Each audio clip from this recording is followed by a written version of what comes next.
Sur la formation continue maintenant, vous souhaitez maintenir l'obligation de formation en matière de déontologie, mais vous souhaitez une formation aussi en matière de gestion de cabinet.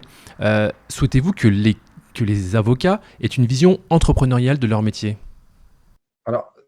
c'est effectivement juste de vouloir intégrer dans la formation continue, et notamment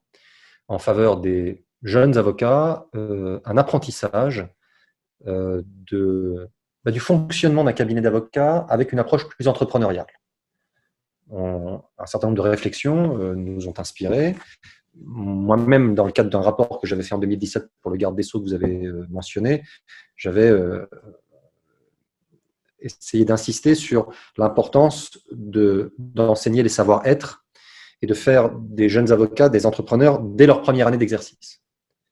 de manière à ce qu'ils puissent prendre les bonnes décisions, voir les orientations qui correspondent le plus au domaine dans lequel ils interviennent, à leur propre personnalité, et qu'ils ne soient pas obligés d'attendre d'être en 5e ou en 6e année pour enfin s'interroger sur la manière dont ils veulent construire